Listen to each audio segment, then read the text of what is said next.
Thank you for the wonderful introduction, Thomas. Ladies and gentlemen, it's a real pleasure to be here. I hope no one minds switching languages a little bit. Turns out being Finnish doesn't really help you with speaking Estonian, so my apologies. But I'm particularly glad to be here today because I think that we can learn a lot from Estonia, especially around your wonderful e-government. I just learned today that you can submit your income tax with just one click. I find that quite formidable. We'll have to start thinking about doing something similar in the UK.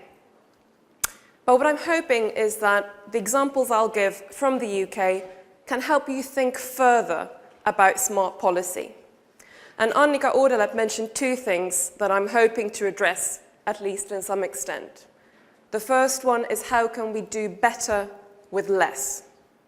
And the second one is how can we create a governance system that's based in evidence, that's based on actually knowing what works rather than sort of ideological arguments or intuitions or what we think has worked in the past. So, behavior, human behavior, is at the heart of most things the government does, whether it's about health, about crime, about financial behavior, getting people to save, getting people to invest, getting people to pay their taxes as it happens. So the key point I'm hoping to get across today, you're getting my conclusions at the start. The key point I'm hoping to make is that through a better understanding, through an accurate understanding of human behavior, we can create better policy. So just a few words about where I work. As Thomas mentioned, I work for a company called the Behavioral Insights Team. It's a bit of a mouthful, which is why we call it the BIT. The BIT started life back in 2010 within the British Prime Minister's office. So we're part of central government. We're actually in the Prime Minister's strategy unit. And there were kind of three reasons for why we gained momentum in 2010. The first one was the fiscal crisis. The government was forced to rethink its spending. The second was there was a perception, kind of a widespread feeling, that regulatory approaches had failed us, notably with the financial crisis. And the third reason, I think, was that there was an emerging body of evidence around alternative approaches that could work, such as Daniel Kahneman's work that Thomas was referring to. So today, 5 years later, we are no longer in government. We have spun out and we've become a social purpose company. We're still partly owned by the government, partly owned by an innovation charity called Nesta, and partly owned by the employees. We work primarily with central government and local government in the UK, but also with governments abroad. And very kind of simply put, our mission is to apply behavioral science in the pursuit of social purpose goals, so goals that the government has set. So you might be wondering, okay, so what are these behavioral insights then? This was a term that we created to bring together ideas from a range of interrelated academic disciplines, like psychology, like social anthropology, like behavioral economics. And these are all fields that seek to understand how people actually behave and make decisions. So rather than accepting and taking for granted the standard economic theory, saying people always weigh the pros and cons and they make the most rational choice, looking at what actually happens when people respond.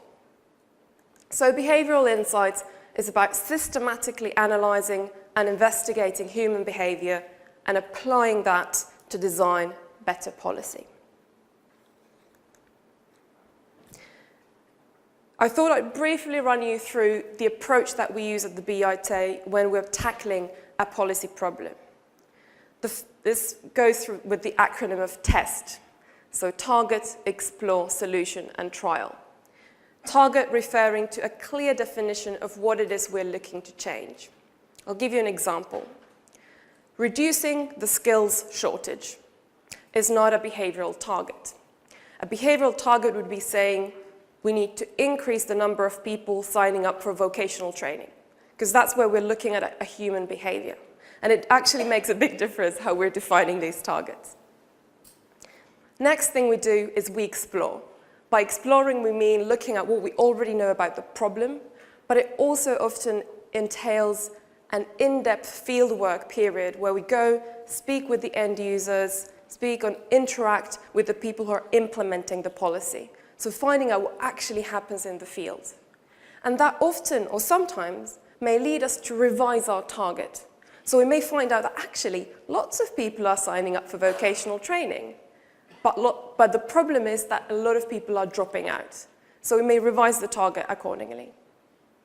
Solution is the part where we get very excited because we get to look at the literature, kind of the academic research around what do we understand about how people behave. A lot of that is lab experiments, but also increasingly field experiments of actual kind of real decision-making situations. And I'll come back to that in a bit.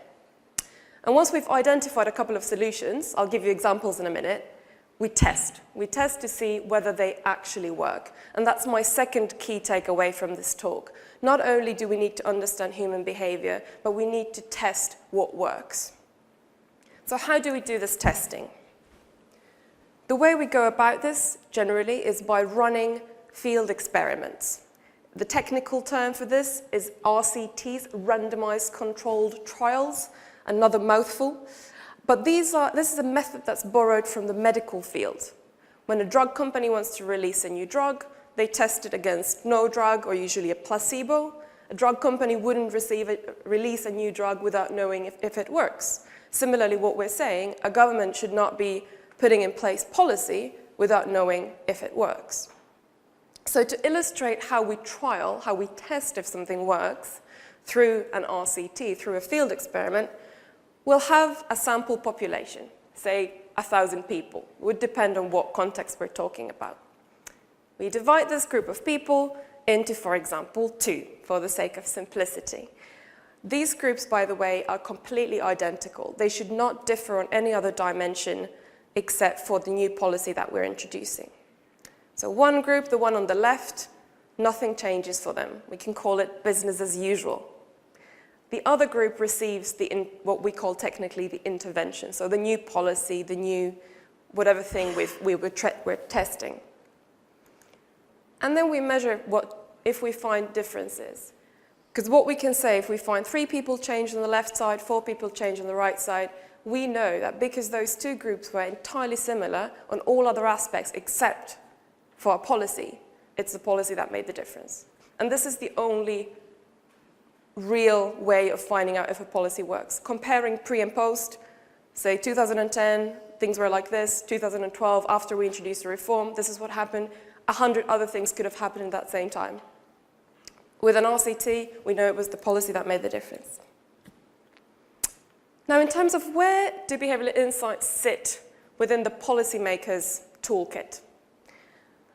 Rather than replacing traditional policy tools like incentives, regulation, or information, the way we understand it is that behavioral insights enhance the existing tools. So they make the existing tools more effective.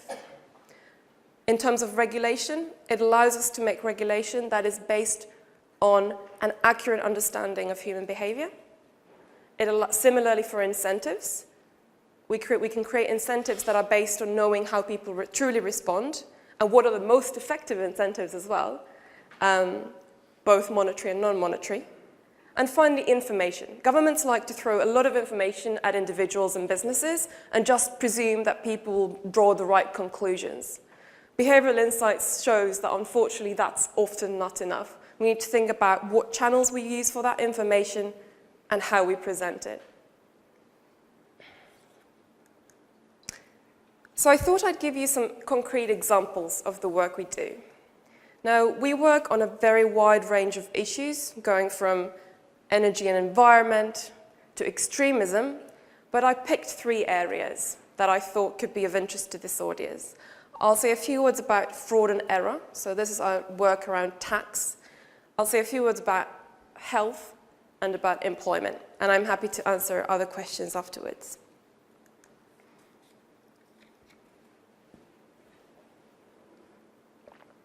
So the first example I'd like to give is from a series of tax trials that we ran with the UK Tax Authority, Her Majesty's Revenue and Customs, as it's called.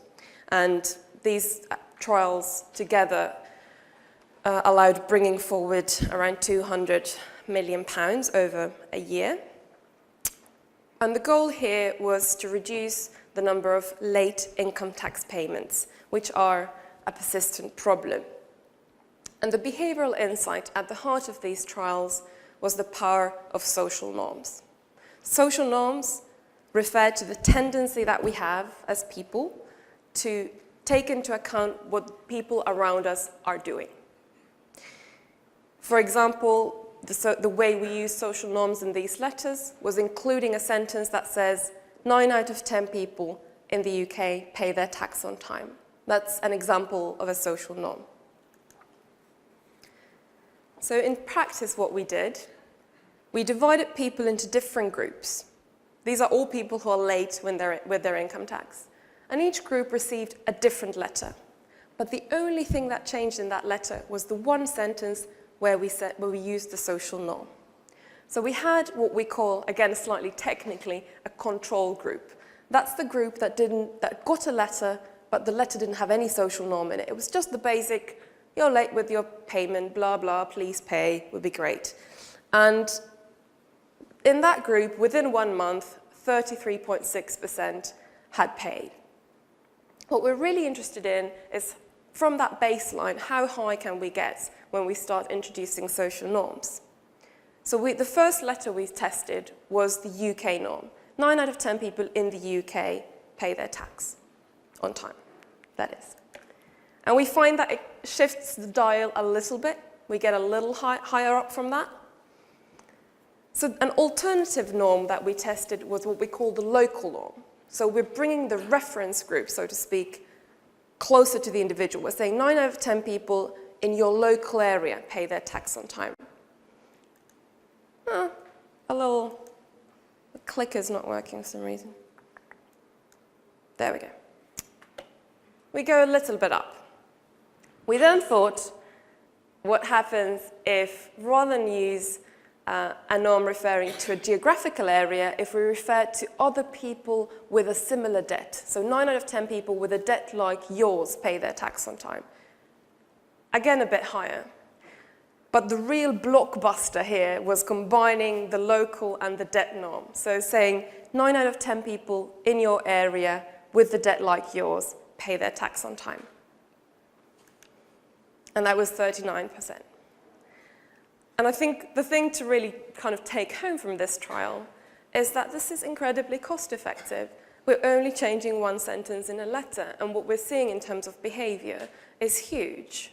And you might be thinking, well, in Estonia, no one sends letter anymore because we do everything online. Well, good news is this applies to email as well. I think the other interesting thing I wanted to mention about this trial was, putting social norms aside for a minute, we also tried a letter where we gave people information about interest charges, how much extra payment they would accumulate if they didn't pay on time. And that, compared to the black bar there, so the basic letter, had absolutely no effect. So people weren't affected by that extra mention of how much interest charge they would incur. Now, people often ask us, will this work outside of the UK, outside of the United States? What happens when to go to a different country? So I thought I'd briefly run you through a recent piece of work that we did with the Guatemalan Tax Authority in collaboration with the World Bank. And as before, the target group here were people who were late in declaring their income tax for 2013. So this was kind of summer 2014. They should have declared it a long time ago. And the tax authority was sending them letters and thinking, how could we make them more effective? So as I go through these different options. Try and have a think for yourself. Which one do you think would be the most effective? Whether it's for you or in Estonia or just in general terms, which one you think is the most effective? So as before, this was a letter trial, so the authorities sending people letters. We also chose to include a control group that did not receive a letter. And that was so that we could see, well, on average, in general, what's the use of sending a reminder at all? And we then had 5 different letters, right? The first one was the usual letter that the authorities were using already. The second one was what we call the behavioral insights letter. So it's basically us rewriting their original letter using behavioral insights. Basically making it simpler, removing all the legal jargon that people really don't understand or want to read, and clearly indicating what it is people need to do and how they need to do it. And putting that information at the beginning of the form, because people normally won't even read the whole page. So that was the basic letter, the behavioral insights letter. And we then had 3 variations of that, each time just adding one simple sentence. For the social norms, anyone want to guess how many people pay their tax in Guatemala on time? Yeah, unfortunately, we couldn't put 9 out of 10, which is the UK norm. In Guatemala, it's 64.5%. They've got one of the lowest tax collection rates in Latin America, hence the trial. So we thought, well, not sure if this is going to work, but let's tell them that 64.5% of your citizens, other people in Guatemala, pay their tax on time. And the fourth one, the behavioral insights and deliberate choice, is an interesting one. So this is how it goes. We tell people, your failure to declare your income tax in the past, we will consider it an oversight. However, if you do not pay now, we will consider you liable, blah, blah, you should pay now. So the first bit is we will consider it an active choice. That's it, we will consider it a deliberate choice. So what that's doing, it's doing several things. It's telling people that in the past, maybe you said, oh, I didn't think about it, I haven't, I don't have the time, whatever, kind of using oversight as an excuse, you can no longer do it. The second thing, and this might be a little tricky to maybe understand, but it's the idea of reciprocity. So what the authorities are telling the person is saying, well, what you did in the past, we'll be nice, we'll do you a favor, we'll consider it an oversight. However, now come on, you do something for us, you pay your tax now. And finally, that same letter is also creating a sense of being closely monitored. The authorities know what I did in the past, they know what I do now. And finally, we wanted to test national pride. So invoking the sense of paying taxes, the taxes as a national responsibility, saying Guatemala needs you, pay your taxes now. So just have a think, what do you think was effective? These are the results in terms of how many people after 11 weeks had declared their taxes. So remember, there's a difference between declaring and paying. Not everyone who declares needs to pay. So this is declaration rate. And what we find, first of all, if there's no letter sent, 11.7% will declare. Sending a letter, even the old kind of very jargon-full legal letter, brings that up. Even that's effective. And actually, out of the behavioral insights letter, only the active choice letter, we thought it was an oversight in the past, now if you don't pay, we'll consider it an active choice. That performs better than the original Guatemalan letter. But the other behavioral insights letters don't really differ from the original letter. So that's for the declaration. But what happens if we look at payments? I think this is where it gets interesting. We find for the payments, actually the Guatemalan letter performed no better than not sending a letter in the first place. And this is my thinking, but probably if you haven't declared and you know that you probably won't need to pay anything, if you get a reminder, you're happy to declare. You don't really, it's not a big deal. But if you know that you probably will have to pay something, then you need a bit more of a nudge to move. And here what we're finding is that the social norms are the most effective condition. Just to give you a sense of scale, if we replaced the original letter with the social norm letter and used that nationally, that difference would bring about savings of around $300,000, which is, significant in the Guatemalan scale. Moving on to health. I thought I'd talk to you about a piece of work we did with a hospital around reducing missed hospital appointments. I don't know how big a problem this is in Estonia, but in a lot of countries, people missing their appointments is a massive cause for inefficiencies. It's costly. It increases waiting times for the people who would actually like to see a doctor or get treated. And hospitals have already understood that there's an easy way to reduce missed appointments, which is sending text messages. I'm presuming most of you, this is the practice also in Estonia. If you send it, you will receive a text message to remind you of your appointment. So what we did was we wanted to find out how can we make that text message as effective as possible.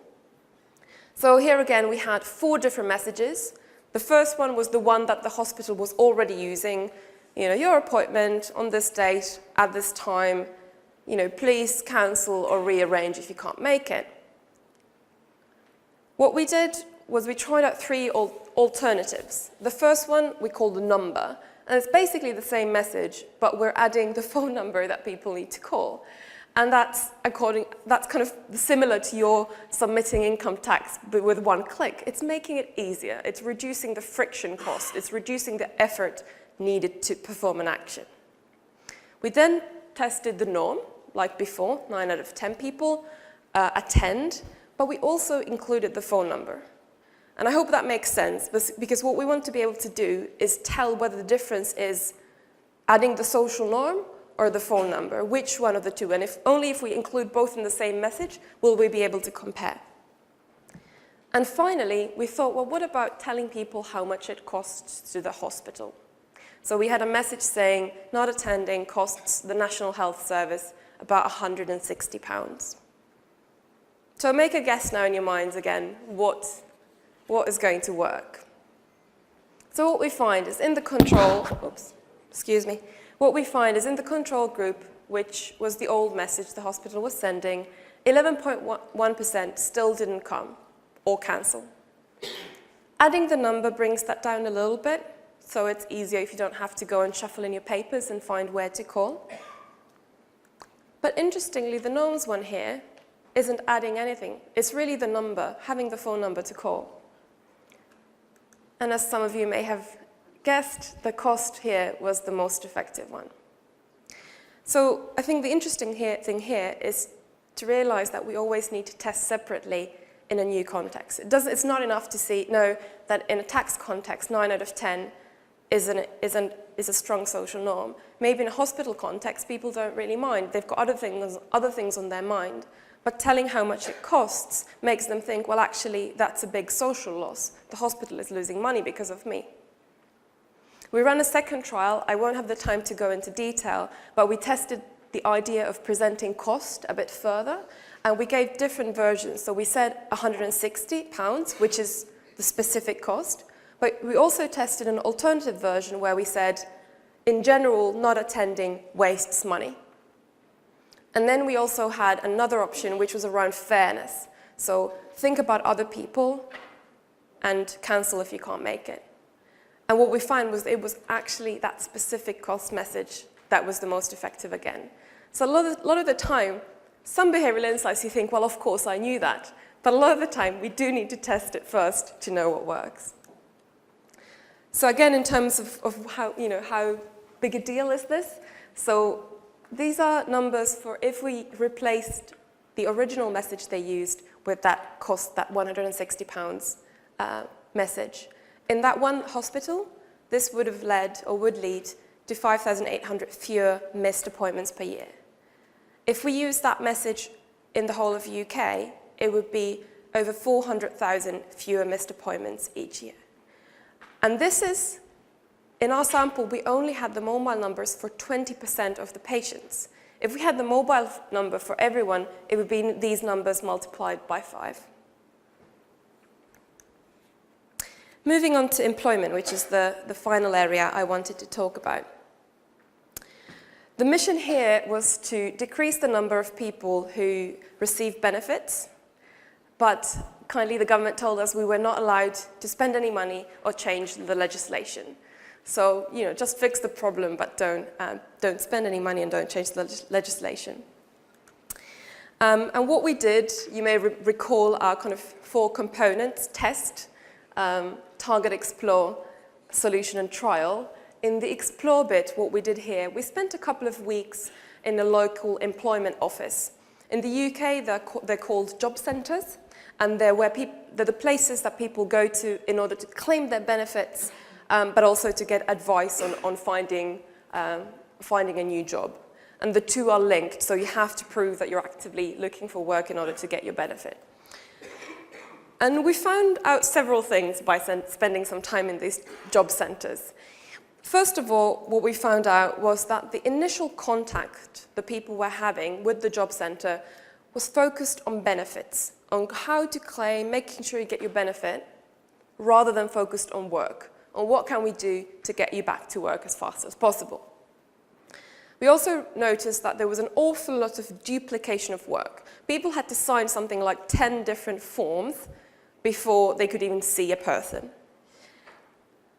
The third thing we noticed was that there was a real focus on the minimum that we were requiring from people. It was a minimum of 3 job searches that was required per every 2-week period. And what that does psychologically, if you think about it, is that it's anchoring people on a very low number. There's a big difference between telling someone, why don't you look for 3 jobs versus why don't you look for 50 jobs? If someone tells you 50, you might come back saying, I only looked for 30 jobs, but it's still a lot more than 3. And similarly, these meetings were very much focused on the past. So what did you do in the past 2 weeks? Well, isn't it a bit late to be asking what people did in the past? The thing that they can affect is the future. And finally, as I'm sure people know who've been out of work for some periods in their lives, is that you very quickly lose motivation. And the people that we saw in these job centres were getting depressed, they were getting anxious and stressed out. When that happens, it's even harder to perform well in a job interview, and they were getting drawn into these vicious circles of having less and less luck in finding work. So what we did was we designed a new process. And now this is a bit different from the trials that I presented before, because before we were really interested in that tiny little behavioral insight that's going to make a difference. What's the added benefit of using a social norm? Here we thought, let's put in everything we think can work and see if that maximizes the impact. So in this trial, we won't be able to tease apart the kind of tiny details of which behavioral insight did what, but we wanted to see what does this kind of newly designed process do. And the way we tested this was we used one employment center, one job center. They had 2 floors. So we kept things business as usual on one floor, and then we introduced the new process on the other floor, making sure that people got allocated to the 2 processes randomly. So the first bit we changed, we refocused the process. So we made it simpler. I think this is something we've heard about today, making things simpler, asking people to sign less overlapping paperwork. We made it more work-focused sooner. So the first time you walked in, you'd be talking about getting back to work. And we also emphasized more the person taking individual responsibility for their job search, rather than waiting to be spoon-fed by the advisor, actually taking active lead. The second bit, which I personally find the most interesting one, is around written commitments. So we asked people to sign commitment logs, kind of forms, and an example of a commitment would be, I will spend 2 hours every weekday, just right after my breakfast, searching for vacancies on jobs.uk. And you can hear that it's very specific.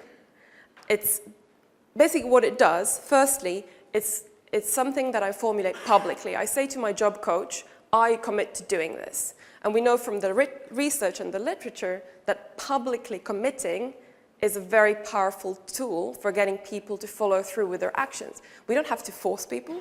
We don't have to sanction them. It's enough that people say, I will do this, and then they find themselves actually wanting to do it. The second thing that the commitment log does is it encourages people to link behavior change or new activities with existing habits and routines. So people, all of us probably have things we do every day, and suddenly remembering to do something completely different out of the blue can be quite hard. And what we're encouraging people here to do is to link those things to something they already do. And thirdly, what this does, it breaks down a massive thing of finding employment into small, manageable chunks, rewriting your CV, looking for work. And that also is very motivating because it gives you a sense of progress. Okay, I maybe didn't find a job today, but I did something to move towards that. And finally, what the commitments do is they change that temporal focus from thinking about reporting what I did in the past 2 weeks, which quite frankly doesn't really matter, to this is what I'm going to do in the next 2 weeks. And this, by the way, this piece of the research, this has been rolled out nationally, so this is now in use across the UK. And the last bit that we changed was that we introduced 2 fairly light touch interventions with the aim to maintain motivation and resilience. So as I said earlier, people would easily get kind of depressed, stressed out, lose motivation. And here we were drawing on kind of well-being literature and some of the positive psychology literature and picked out 2 things that we offered the job seekers to do at home completely voluntarily. The first one was the so-called signature strength test. So it's a test where you get feedback on your good qualities, whether it's curiosity, wisdom, patience, it can be all sorts of qualities. And there's a lot of research showing that this is actually a really helpful buffer against depression. And the second thing was we asked them to do an expressive writing exercise. Expressive writing is sitting down, putting your pen down, and in this case, writing for 20 minutes non-stop about how it feels to be unemployed. And this has been shown in other contexts, similarly, to really help people kind of increase their motivation and again, reduce depressive symptoms. So what we found, so we lumped all these things together. I won't be able to tell you it was the commitments that was the active ingredient or it was the, signing 3 instead of 10 forms. But what we find from this pilot, we did this with about 2,000 people in a job center. And we found that in the control group, which did not receive the new process, after 13 weeks, 51% were off benefits.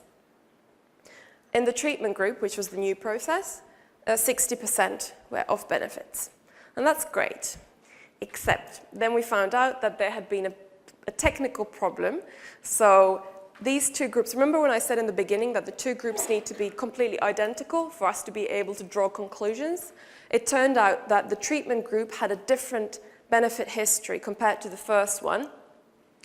So that, if we take that into account, statistically, that reduces the effect that we find by 4%. So what we get in the end is a 5 percentage point increase. So this might look small, but in the context of the current labour market situation, it's actually still a hugely positive result. So kind of in sum, what have we learned so far? Well, I think we've learned that behavioural insights can be highly effective in increasing the impact and well-being across a range of different policy areas. We've also shown the power of RCTs, of randomized control trials, and how much more confident we can be in the solutions that we're offering if we've actually tested them. And this is linked, some of you may have heard of the What Works centres that have been established in the UK over the past 5 years. And these are centres that produce evidence in specific policy areas. So it's really kind of a cultural shift towards more evidence-based policy that's taking place. And finally, I think what's really exciting that it's not just in the UK, but internationally, that there's an increasing and a wider openness to thinking deeply about behavior when tackling the major policy challenges of the day. Thank you.